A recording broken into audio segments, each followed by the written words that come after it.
ఈరోజు ఈ పత్రికా సమావేశానికి విచ్చేసినటువంటి పత్రికా సోదరులకి, print media, electronic media, social media, digital media వారియర్స్కి అందరికీ నా హృదయపూర్వక నమస్కారం తెలియజేస్తా ఉన్నాను. ఈరోజు ఈ ప్రెస్ మీట్ నిర్వహించడానికి కారణం ఈ యొక్క తెలంగాణ భూములని అన్యక్రాంతమవుతున్నటువంటి తరుణంలో ఈ తెలంగాణ భూములని కాపాడుకునే దిశగా ఈ యొక్క ప్రెస్ మీట్ ముఖ్య ఉద్దేశం. ముఖ్యంగా ఈరోజు తెలంగాణ సాధించిన తర్వాత గతంలో రాచరిక వ్యవస్థ ఉండేది. అంటే మనకు దేశానికి స్వతంత్రం రాకముందు రాజులు పరిపాలించేవాళ్ళు, రాజరిక వ్యవస్థ ఉండేది. ఆ రాచరిక వ్యవస్థలో ముఖ్యంగా పోరాటాలు జరిగేటటువంటి పోరాటం దేని మీదనంటే రాజ్యాల మీద దాడి. ఆ దాడిలో భాగంగా ముఖ్య ప్రధానమైన అంశం ఏంటంటే భూములు, కోటాలు, ఆస్తి, అంతస్తు, ధనము, నిధులు ఇవన్నీ ఆక్రమించుకోవటానికి రాచరిక వ్యవస్థలో దాడులు జరిగేది. ఆ రాచరిక వ్యవస్థ సామ్రాజ్యాలన్నీ అంటే అన్యక్రాంతం అయినప్పుడు తర్వాత ప్రజాస్వామ్యంలో మన భారతదేశ స్వతంత్రంలో మనం స్వతంత్రం పోరాటం కొరకు భాగస్వామ్యం అయి మనం స్వతంత్రం తెచ్చుకున్న తర్వాత ఈ యొక్క ప్రజాస్వామ్యంలో ఒక రాజ్యాంగ వ్యవస్థ ఉంది. ఆ రాజ్యాంగ వ్యవస్థలో చట్టాలు, న్యాయాలు, నిబంధనలు, నీతి, న్యాయస్థానాలు, శాసనసభలు, పార్లమెంట్ వ్యవస్థ, పరిపాలన వ్యవస్థ, అనేక వ్యవస్థలతో నిర్మాణమైనటువంటి ఈ యొక్క ప్రజాస్వామ్యంలో ఈ యొక్క రాచరిక వ్యవస్థ అంతమొందిన తర్వాత మన ప్రజాస్వామ్యం అనేది ఏర్పడ్డది. ఏర్పడిన తర్వాత ముఖ్యంగా ఈ ప్రకృతి, ఈ విశ్వం ఇది ఎవరి సొత్తు కాదు. ఇది భగవంతుడిచ్చిన వరం. ముఖ్యంగా ఈ యొక్క విశ్వాన్ని నిర్మించినటువంటి భగవంతుడు మనకు 5 పంచభూతాలు మనకు ఇచ్చి ఈ సృష్టి నిర్మాణం జరిగింది. ఆ పంచభూతాలనే మనం ఇంగ్లీష్లో 5 ఎలిమెంట్స్ అంటాం. ఆ 5 ఎలిమెంట్స్, ఆ పంచభూతాలు ముఖ్యంగా ప్రధానంగా గాలి, నీరు, భూమి, ఆకాశము, అగ్ని. ఈ పంచభూతాలు మన మానవాళికి, అనంతకోటి విశ్వానికి, అన్ని జీవులకు ఉపయోగపడేటువంటి యొక్క పంచభూతాలు. ప్రధానంగా నేను ఇక్కడి నుంచి మిత్రులకు నేను అడగాలనుకుంటున్నాను. గాలి ఎవరి సొత్తు? గాలి ఎవరి సొత్తు? గాలి ఎవరి సొత్తు? ప్రాణవాయువు ఇది అందరి సొత్తు. నీరు ఎవరి సొత్తు? అందరి సొత్తు. అగ్ని ఎవరి సొత్తు? అందరి సొత్తు. ఆకాశము ఎవరి సొత్తు? అందరి సొత్తు. మరి అన్ని సొత్తులు యావత్తు మానవాళికి, జీవకోటికి ఉపయోగపడేటప్పుడు ఈ భూమి కొందరి సొత్తు ఎట్లయింది? ఈ భూమి కొందరి సొత్తు ఎట్లయింది అనేది ప్రధానమైన అంశం. ఈ ప్రజాస్వామ్యంలో రాచరిక వ్యవస్థ అంతమొందిన తర్వాత కూడా ఈ ప్రజాస్వామ్యంలో ముఖ్యంగా కొందరి చేతుల్లోనే ఈ భూమి హస్తగతం చేసుకున్నారు. మరి చట్టము, మన రాజ్యాంగంలో ఎన్నో మార్పులు చేసుకున్నప్పటికీ కూడా భూమి అనేది కొందరి సొత్తు అవ్వకూడదు అని చెప్పేసి గత ప్రభుత్వంలో, అంటే కాంగ్రెస్ ప్రభుత్వంలో ఒక సీలింగ్ యాక్ట్ తెచ్చినారు. కొన్ని వేల ఎకరాలు, లక్షల ఎకరాలు కొందరి సొత్తు అయింది. అట్లా ఉండకూడదు, దున్నేవాడిది భూమి అని చెప్పి అందులో ఒక సీలింగ్ యాక్ట్ తీసుకొచ్చి, అగ్రికల్చర్ సీలింగ్ యాక్ట్ ఒకటి, అర్బన్ ల్యాండ్ సీలింగ్ యాక్ట్ ఒకటి, అర్బన్లో ఉండే వ్యక్తులకు ఎంత ఉండాలి స్థలము, వ్యవసాయం చేసుకోవడానికి ఒక వ్యక్తికి ఎంత ఉండాలి స్థలము అనేది ఒక సీలింగ్ అనేది 1975లో ఈ చట్టం రావడం జరిగింది. అది అమలైంది 1977లో. అప్పుడు కేవలం అగ్రికల్చర్ ల్యాండ్ 54 ఎకరాల కంటే మించకూడదు ఒక వ్యక్తికి, ఒక వ్యవసాయదారుడికి. అదే నగరంలో 1000 స్క్వేర్ మీటర్ల కంటే ఎక్కువ ఉండకూడదు నగరంలో. ఇల్లు కట్టుకోవటానికి, వ్యవసాయం చేయడానికి 54 ఎకరాలే ఉండాలి.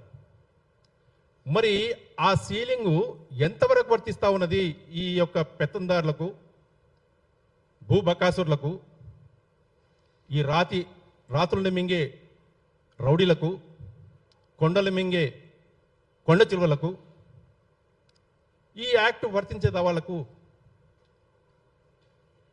ఈ యొక్క భూములను మింగే బకాసురులు, కొండలు మింగే అనకొండలు, రాళ్ళని మింగే రౌడీలు, land mafia, mine mafia, wine mafia, medical mafia, education mafia, చెరువుల మాఫియా, ఇట్లాంటి అనేక మాఫియాలు వాళ్ళ యొక్క కమ్మత ఆస్తాలలో ఇరుక్కున్నటువంటి యొక్క ఈ తెలంగాణ ఆస్తులని కాపాడుకోవాల్సిన అవసరం ఎంతైనా ఉంది. ముఖ్యంగా ఈరోజు తెలంగాణ వచ్చిన తర్వాత గత ప్రభుత్వం కొన్ని లక్షల ఎకరాలు ప్రభుత్వం భూమి ఉంది, 1 కోటి ఎకరాల మాగాణి పంటకు నీళ్లు ఇస్తున్నటువంటి తరుణంలో దానికి 1 కోటి ఎకరాలు పట్టాదారులకు ఉన్నప్పటికీ కొన్ని లక్షల ఎకరాల ప్రభుత్వ స్థలం ఉండే. ఆ ప్రభుత్వ స్థలాలు ఎక్కడ అన్యక్రాంతమవుతా ఉన్నాయి? ఇప్పుడు ఈ యొక్క ప్రభుత్వంలో అనేక రంగారెడ్డి జిల్లాలోనే మరి గౌరవనీయులు మంత్రివర్యులు రెవెన్యూ మంత్రి గారు చెప్పినటువంటి స్టేట్మెంట్ నా దగ్గర పేపర్ కటింగ్ కూడా ఉంది. అది కేవలం రంగారెడ్డి జిల్లాలోనే 15,000 ఎకరాలు గత ప్రభుత్వం అన్యక్రాంతం చేసింది అని చెప్పేసి రెవెన్యూ మినిస్టర్ గారు చెప్పడం జరిగింది. అట్లా అనేక జిల్లాలలో కూడా ఇలాంటి ప్రభుత్వ స్థలాలు ధరణి అనే పేరుతో దుర్మార్గమైనటువంటి వ్యవస్థ నిర్మాణం చేసి అందులో మూల పురుషుడైనటువంటి మాజీ సిఎస్ ఆయన చేసినటువంటి అనేకమైనటువంటి అవకతవకలు ఇప్పుడున్న మంత్రివర్యులు ఆయన మీద చర్యలు తీసుకుంటామని చెప్పడం జరిగింది. అట్లా ప్రభుత్వ అధికారులు ఎన్ని చేసినప్పటికీ కూడా గత ప్రభుత్వ అధికారులు ఇప్పటికి కూడా వాళ్ళ మీద ఇలాంటి చర్యలు జరగలే. భూముల విషయంలో కానీ, చెరువుల విషయంలో కానీ, వైన్ విషయంలో కానీ, మినరల్ విషయంలో కానీ, మైన్స్ విషయంలో కానీ, చెరువుల విషయంలో కానీ, మెడికల్ విషయంలో కానీ, ఇట్లా అనేక ప్రకృతి ప్రసాదించినటువంటి యొక్క వనరుల్ని కొంతమంది దోచుకుంటున్నారు. ఆ దోచుకున్నటువంటి వ్యక్తుల్లో గత ప్రభుత్వంలో ఉన్నారు, ఈ ప్రభుత్వంలో ఉన్నారు. దయచేసి మేము చెప్పేది ఏంటంటే, మనం పురాణాలు తీసుకుంటే 2 పోరాటాలు ప్రధానంగానే. ఒక పోరాటము రామాయణం చెప్పుకుంటాము. ఆ రామాయణంలో ప్రధాన అంశం ఏంటంటే, మనము ఇంగ్లీష్లో చెప్పుకుంటే సీతమ్మని అపహరించినాడు, తెలుగులో ఇంగ్లీష్లో చెప్పుకుంటే సీతమ్మని కిడ్నాప్ చేసిరండి. ఒక స్త్రీని కిడ్నాప్ చేయడం వల్ల రామాయణం జరిగింది. పాండవుల యొక్క భూములని, సామ్రాజ్యాన్ని ఆక్రమించుకున్నటువంటి దుర్యోధనుడు దాన్ని ల్యాండ్ గ్రాబింగ్ అంటాము. మహాభారతం ఏం చెప్పిందంటే ల్యాండ్ గ్రాబింగ్ అని, రామాయణం ఏం చెప్పిందంటే కిడ్నాప్ అని. ఈ 2 ప్రధాన అంశాలు కూడా మన పూర్వంలో ఈ పురాణాల్లో ముఖ్య ప్రధానమైనటువంటి ఘట్టాలు ఇవి. ఒకటి, మన జీవితంలో ప్రధానమైనటువంటి సారాంశం ఏం తీసుకుంటామంటే, మన జీవన ఉపాధి కొరకు, జీవన సన్మార్గం కొరకు ఈ శాస్త్రీయంగా ఏది తీసుకుంటామంటే ఒక రామాయణాన్ని, ఒక మహాభారతాన్ని తీసుకుంటాం. ఆ రామాయణంలో ఏం చెప్తుందంటే ఒక సీతమ్మని కిడ్నాప్ చేయటము, మహాభారతంలో ఏం చెప్తుంటే భూమి కబ్జా చేయటం. అంటే దుర్యోధనుడు పాండవుల భూమిని కబ్జా చేయటం వల్ల మహా కురుక్షేత్రం జరిగింది. భూపోరాటం మీద మహా కురుక్షేత్రం. అంత పెద్దటి కురుక్షేత్రం జరిగినటువంటి తరుణంలో ఈ భారతదేశంలో అంత జరిగిన తర్వాత కూడా ఈ రోజు కూడా కొంతమంది చేతిలోనే ఈ భూబకాసుల చేతిలోనే ఈ భూమి వాళ్ళ చేతిలో అయిపోతుంది. ఈ పంచభూతాల్లో అన్ని 4 పంచభూతాలు కూడా అందరికి ఉపయోగపడతా ఉన్నాయి, కానీ ఈ భూమి కొందరికే ఉపయోగపడతా ఉంది. ఇది ఎంతవరకు సబబు? ఇది ఎంతవరకు న్యాయం? ఇది మా యొక్క ఈ పోరాటంలో ఇది సన్ ఆఫ్ సాయిల్,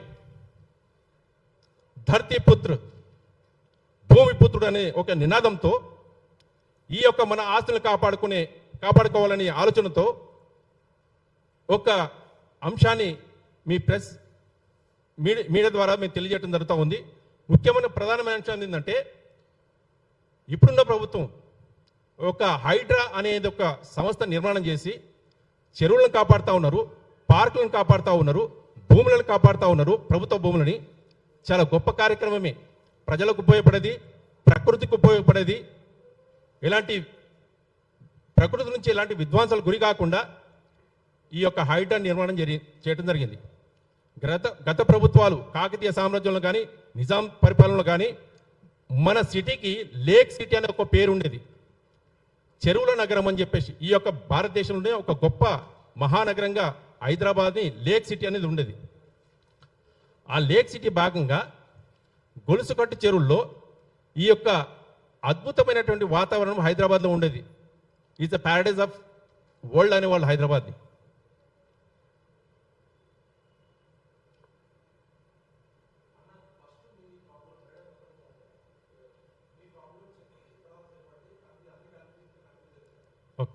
అయితే ప్రధానమైన అంశం ఏంటంటే, అంటే కేవలం మా సొంత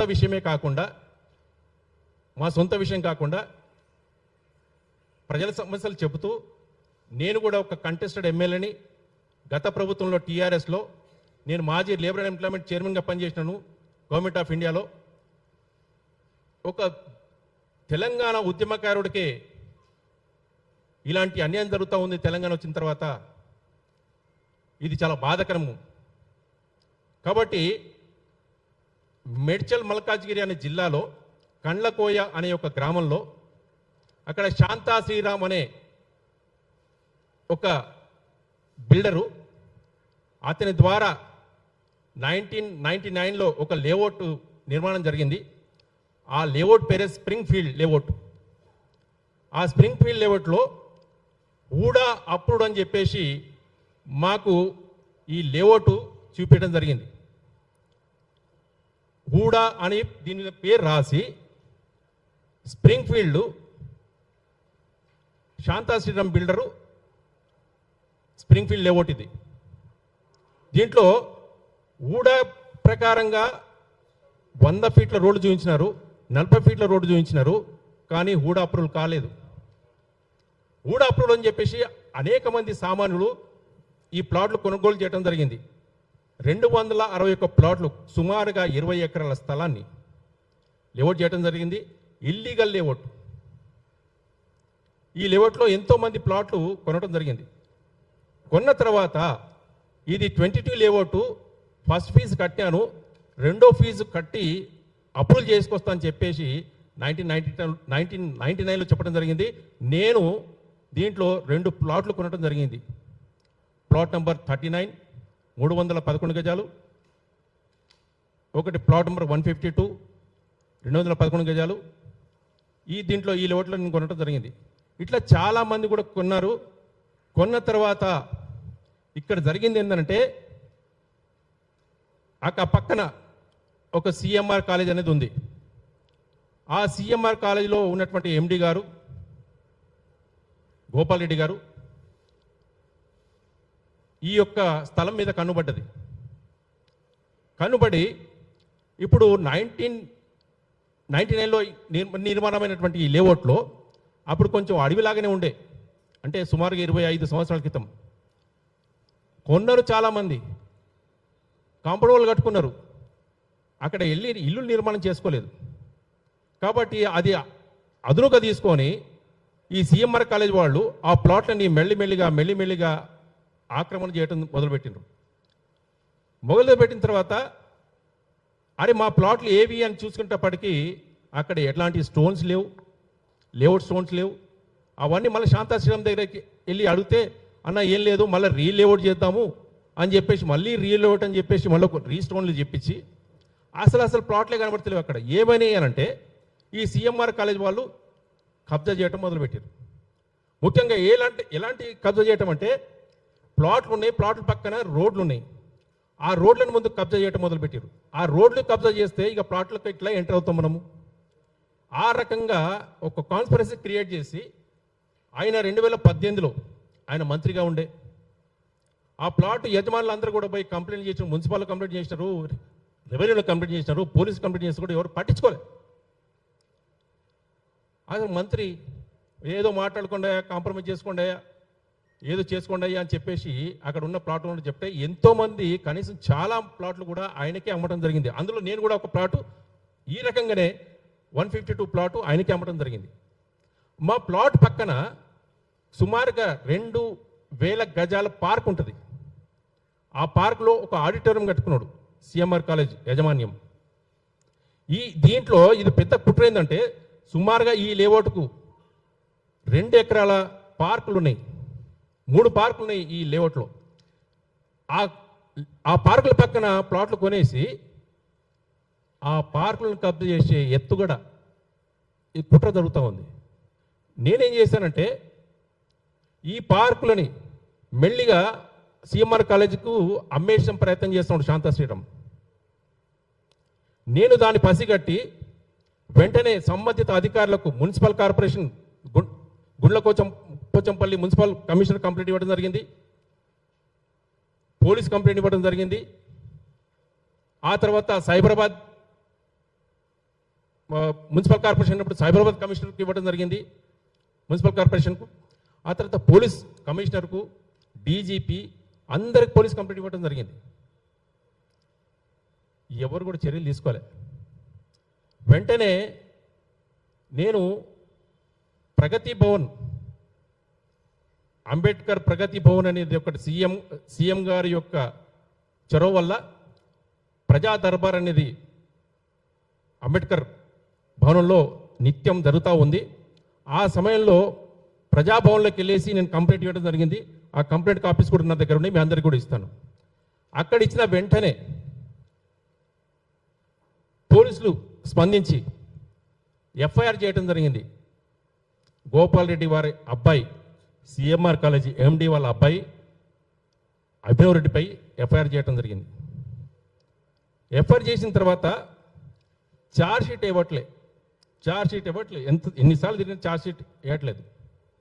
దాని తర్వాత మున్సిపల్ కార్పొరేషన్లోకి కంప్లైంట్ ఇచ్చినాము, గుండ్లపోచంపల్లి కమిషనర్ గారికి, డిప్యూటీ కమిషనర్ గారికి ఇస్తే ఆయన నోటీసులు ఇచ్చినారు. ఏది అక్కడ కబ్జాలు అయినటువంటి వాటికి నోటీసులు ఇచ్చి రిమూవ్ చేయడానికి నోటీసులు ఇచ్చినారు. ఆ నోటీసులు ఇచ్చిన తదనంతరంలో ఈ సిఎంఆర్ కాలేజ్ యాజమాన్యం గోపాల్ రెడ్డి గారు హైకోర్టు పోవడం జరిగింది.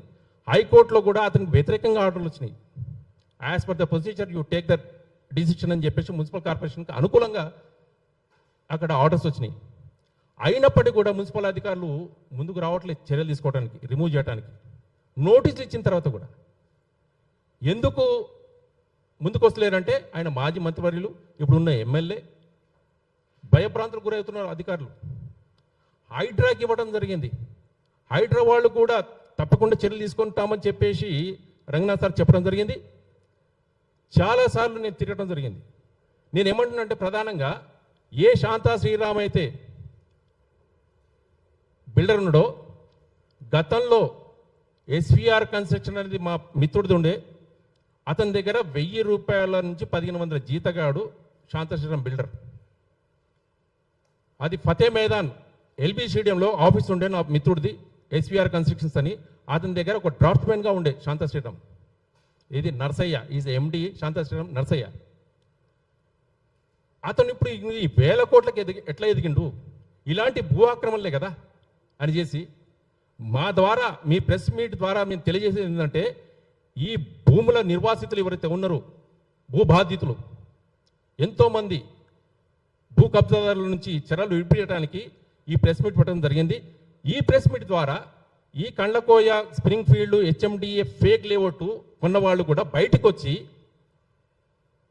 ఇలాంటి కంప్లైంట్లు ఇస్తారని చెప్పేసి ఉద్దేశంతో ప్రెస్ మీట్ పెట్టడం జరిగింది. దాంతోపాటు ఎందుకు ముందుకు వస్తలేరని చెప్పేసి మీకు ఆలోచన రావచ్చు. ప్లాట్ ఓనర్స్ ఎందుకు వస్తలేరు ముందుకు, కంప్లైంట్ ఎందుకు ఇస్తలేరు అని అంటే, గతంలో సిఎంఆర్ కాలేజ్ యాజమాన్యం చామకూర్ల మల్లారెడ్డి గారు ఇంటి మీద సిబిఐ ఈడీ రేడ్స్ అయినాయి. రేడ్స్ అయినప్పుడు ఆయన వాళ్ళ మీద ఏ రకంగా గూండాలతో దాడి పూనుకున్నాడో, ఆ తర్వాత పోలీస్ స్టేషన్కి వచ్చేసి ఇక్కడ బోయిన్పల్లి పోలీస్ స్టేషన్కి వచ్చి ల్యాప్టాప్లు పలగొట్టడం జరిగింది. ఏది ఈడీ వాళ్ళది, సిబిఐ వాళ్ళది.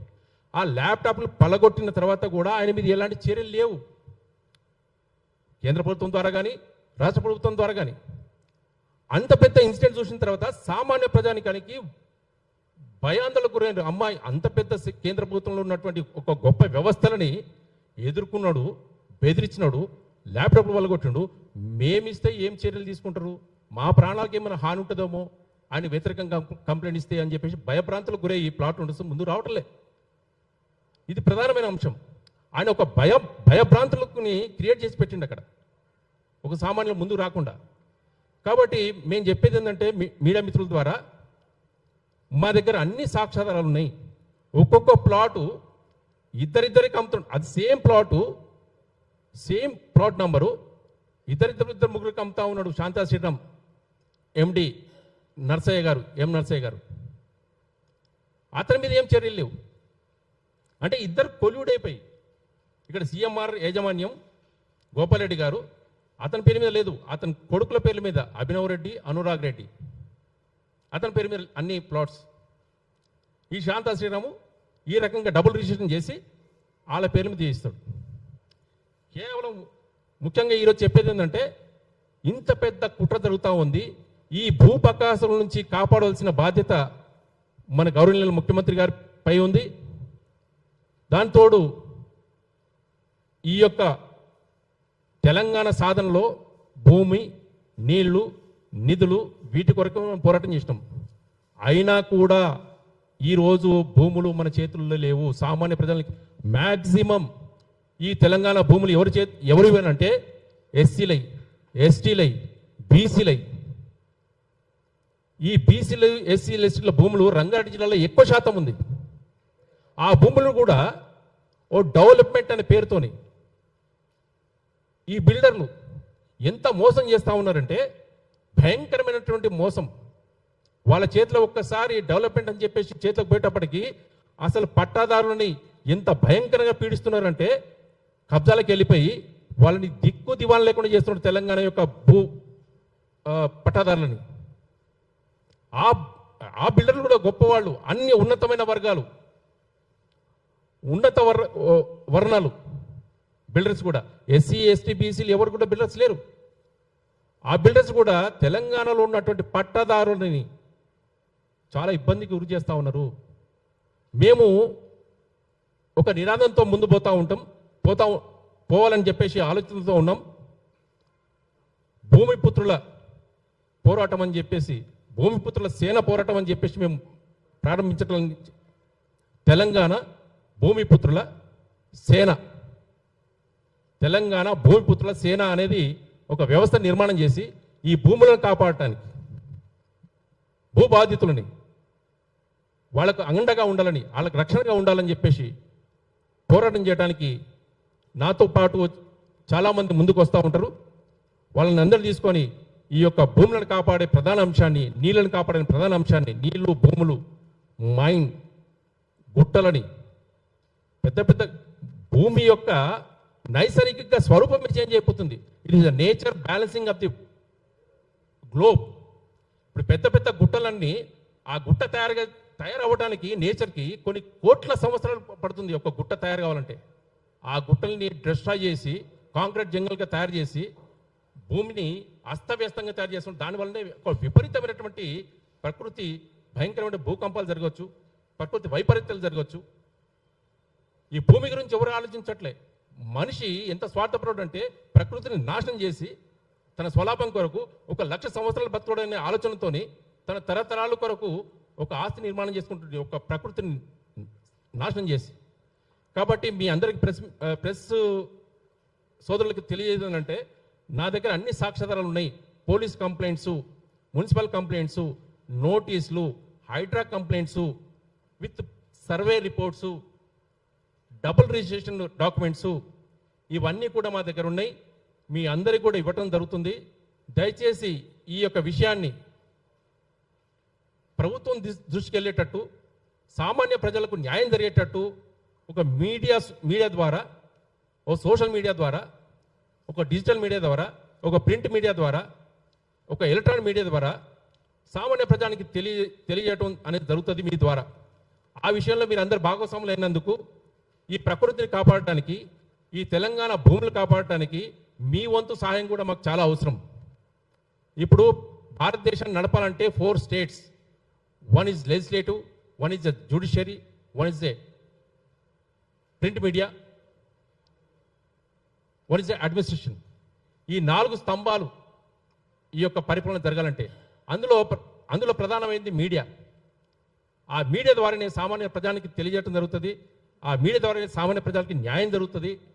మొత్తం ప్రభుత్వంలో ఉన్నటువంటి వ్యవస్థలకు అందరికీ చెల్లడం జరుగుతుంది ప్రింట్ మీడియా రావటం వల్ల. దయచేసి మీరు అందరూ కూడా ఈ యొక్క సున్నితమైన అంశాన్ని సామాన్య ప్రజలకి, మన ప్రభుత్వ వ్యవస్థలకు తెలియజేయాల్సిందిగా మనం చేస్తా ఉన్నాను.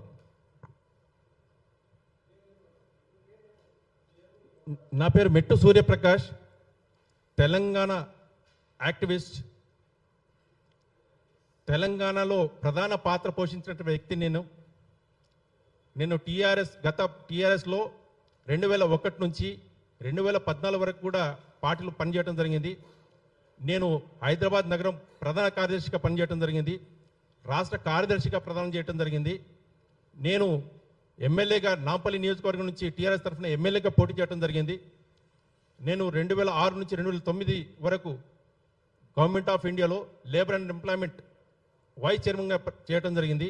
అప్పుడు కేసీఆర్ గారు సెంట్రల్లో లేబర్ మినిస్టర్గా ఉన్నప్పుడు ఆయన యొక్క మంత్రివర్గంలో నేను vice chairman labour and employment vice chairman చేయడం జరిగింది. ముఖ్యంగా ఈరోజు నేను తెలంగాణ కొరకు ఇంత పోరాటం చేసినటువంటి వ్యక్తికే నాకు అన్యాయం జరుగుతుందంటే సామాన్య ప్రజల యొక్క పరిస్థితి ఎట్లా ఉందో తెలంగాణ అని చెప్పేసి ఈ సభాముఖంగా తెలియజేస్తున్నాను ప్రెస్ మీట్ ద్వారా. సామాన్యులు అధోగతి పాలు. నేను ఇంత పోరాటం చేసి తెలంగాణ సాధించుకున్న తర్వాత నాకే ఇంత అన్యాయం జరుగుతూ ఉంది. ఇట్లా ఎంతో మందికి అన్యాయం జరుగుతూ ఉంది. కాబట్టి నేను హైడ్రా ద్వారా, ప్రభుత్వ వ్యవస్థల ద్వారా, మీ ద్వారా తెలియజేయడం ఏంటంటే ఇలాంటి భూబకాసులని అంతం చేయాల్సిందిగా నేను మనవి చేస్తా ఉన్నాను మీ ద్వారా.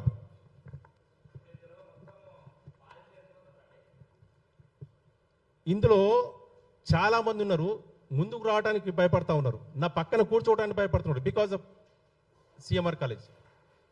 నేను ఇప్పుడు వచ్చిన తర్వాత మళ్ళీ వాళ్ళు వస్తారేమో ఆ ధైర్యంతో నేను ముందుకు వచ్చిన కాబట్టి.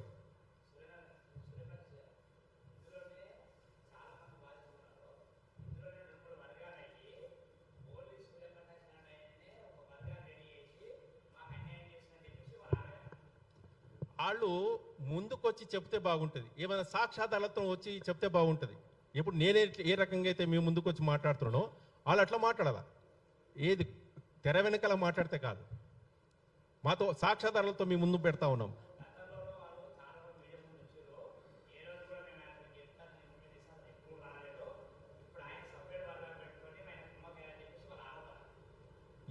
ఎవరితో కుమ్ముకైనారు, ఎవరికి అది అందుబాటులో ఉన్నాము, వాళ్ళు ముందుకొచ్చి చెప్పాలా, వెనకాల మాట్లాడడం కాదు.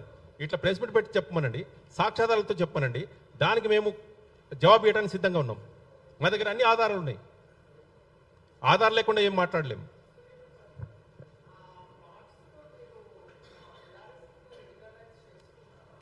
ఎస్, అదే ఇట్ హాస్ మిస్డ్. నాలాగా అనేక మంది ప్లాట్ ఓనర్స్ ఉన్నారు, వాళ్ళందరూ కూడా ప్లాట్లలో పర్మిషన్ తీసుకున్నారు. కరెంటు పర్మిషన్ ఉంది, మీటర్స్ ఉన్నాయి, మున్సిపల్ పర్మిషన్స్ ఉన్నాయి ఇల్లు కట్టుకోవడానికి. అవన్నీ కూడా మా దగ్గర సాక్ష్యాధారాలు ఉన్నాయి. ఇల్లు కట్టుకోవడానికి పర్మిషన్ కూడా తీసుకున్నాం. LRS we have paid. LRS paid in the municipality. It is not a full-fledged HMDA layout. That's why we paid to local municipality LRS. Local మున్సిపాలిటీలో LRS కట్టిన తర్వాత మాకు ఇల్లు కట్టుకోవడానికి పర్మిషన్ ఇవ్వడం జరిగింది. ఆ పర్మిషన్స్ కూడా ఉన్నాయి మా దగ్గర. అంటే ఆ ఇల్లు ఎందుకు కట్టుకోలేదని ప్రశ్నించవచ్చు. అంటే 2017లో మనకు నోటు బందీ అనేది ఒక సంక్షోభం జరిగింది. దాని తర్వాత 2000లో మనకు కరోనాలో సంక్షోభం వచ్చింది. ఆ తరుణంలో ఇవన్నీ కట్టుకోలేక, ఆర్థిక పరిస్థితులు బాగాలేక, ఈ యొక్క ప్రపంచవ్యాప్తంగా ఉన్నటువంటి సంక్షోభము, ఇవన్నీ కారణం వల్ల కొంతమంది కట్టుకోలేరు అక్కడ. అంటే కట్టుకోలేనంత మాత్రాన అవి వాళ్ళ కాకుండా పోతాయా? రెండవది, ఈ వ్యవస్థలు ఎందుకున్నాయి? మున్సిపాలిటీ కార్పొరేషన్ ఎందుకుంది? ఈ పోలీస్ వ్యవస్థ ఎందుకుంది? న్యాయ వ్యవస్థ ఎందుకుంది? ఒకవేళ మనిషికి అన్యాయం జరుగుతుంది కదా, వీళ్ళు స్పందించాలా? ఈ వ్యవస్థలు ఎందుకు స్పందిస్తలేవు? అందుకని ఈ ప్రజాస్వామ్యంలో ఫోర్త్ ఎస్టేట్ అనే మీడియా ద్వారా మేము ఆ వ్యవస్థలకు తెలియజేయడానికి ఈ ప్రెస్ మీట్ పెట్టడం జరిగింది.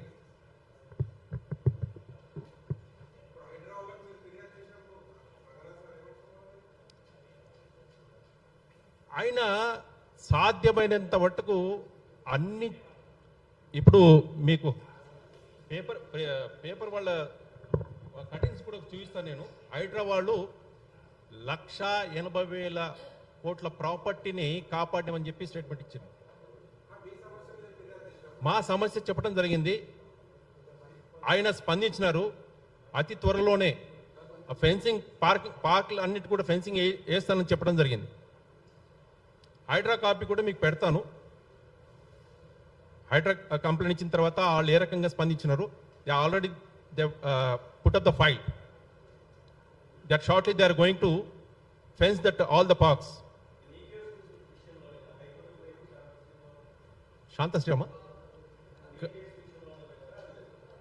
అది వేరు. ఆ లోతుకుంట అనే ఒక 40 ఎకరాల స్థలంలో ఇదే శాంతాశ్రీరామ్, ఈ ఫేక్ లీడ్ తయారు చేసినటువంటి శాంతాశ్రీరామ్ ఆ లోతుకుంటలో సర్వే నెంబర్ 1 and 2, మరి ఆ పూర్తి వివరాలు నా దగ్గర లేవు కాబట్టి అంత స్పష్టంగా చెప్పలేను. నేను పేపర్లో జరిగింది ఏంటంటే, ఆయనకున్నది 10 ఎకరాలు, ఆ 10 ఎకరాల్లో ఇంకా 10 ఎకరాలు కబ్జా చేసిండదు. అందుకని ఆ 10 ఎకరాలను కాపాడడానికి హైడ్రా ఎంటర్ అయింది. అది ఫెన్సింగ్ చేయడానికి పోతే ఈయన కంటెంప్ట్ అది కోర్టు వేసినాడు అని చెప్పడం జరిగింది. అది పేపర్ ముఖంగా మేము చదవటం జరిగింది, కానీ డాక్యుమెంట్స్ మా దగ్గర లేవు. అంత స్పష్టంగా మనం దాని గురించి చెప్పలేము. అది శాంతా శ్రీరామ్ లోతుకుంట ల్యాండు, ఈ Kandlakoya land, Medchal land same Shanta Sriram builder చేయడం జరిగింది. అంటే ఉన్నారు మేడం, అంటే వాళ్ళు they absent because of they have given the documents to the HYDRAA. They are not projecting before the media because of the management, powerful management is there. నేను ఇప్పుడు తెలంగాణ వచ్చిన తర్వాత ఏ పార్టీలో లేను. మేము కేవలము సామాన్యులుగా ఉంటున్నాము. 2014లో ఎస్.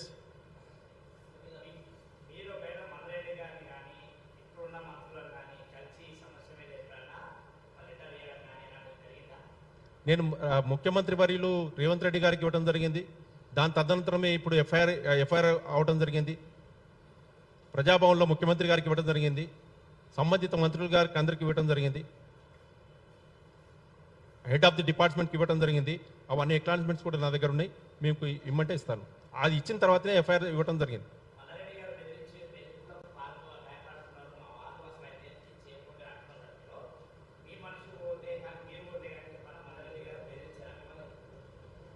అక్కడ డైరెక్ట్ వాళ్ళు ఎట్లా వస్తారు, వాళ్ళ మనుషులు వస్తారు, వాళ్ళ మనుషులు వచ్చి బెదిరిస్తారు. నువ్వు ఫొటోస్ ఉన్నాయి మా దగ్గర. హైడ్రా వాళ్ళు అక్కడ ఎంక్వైరీ చేయడానికి, అంటే సర్వే చేయడానికి వస్తే వాళ్ళ మీద కూడా తిరగబడ్డరు వాళ్ళు.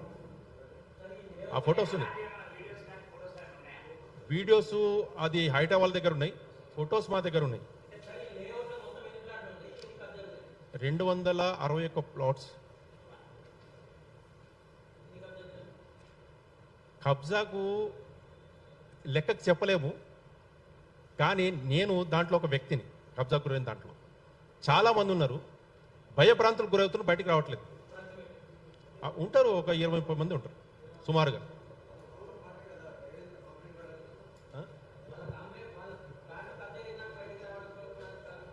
భయభ్రాంతులకు గురవుతున్నారు. ఏమవుతుంది, మా ప్రాణాన్ని ప్రాపర్టీ పోతే పర్వాలేదు కానీ మా ప్రాణాంతకం ఉంది కదా అనే ఆలోచనతో ముందుకు వస్తలేరు.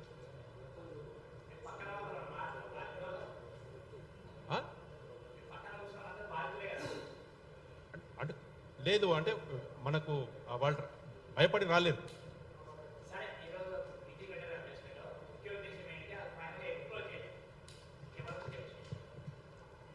ముఖ్యంగా ఈరోజు తెలంగాణ భూములని భూబకాసుల చెరల్ని విడిపించటానికి మా యొక్క పూర్తి ప్రయత్నము తెలంగాణ భూములు కాపాడాలని చెప్పేసి, అంటే నేను ఒక బాధితుడిగా, నా యొక్క తెలంగాణ పోరాటంలో భాగస్వామిగా నేను ఈ యొక్క తెలంగాణని కాపాడాలనే ఉద్దేశంతో, తెలంగాణ భూములను కాపాడాలనే ఉద్దేశంతో, ప్రభుత్వ భూములు కాపాడాలి, ప్రైవేట్ భూములు కాపాడాలి అనే ఉద్దేశంతోనే నేను ఈ ప్రెస్ మీట్ పెట్టడం జరిగింది.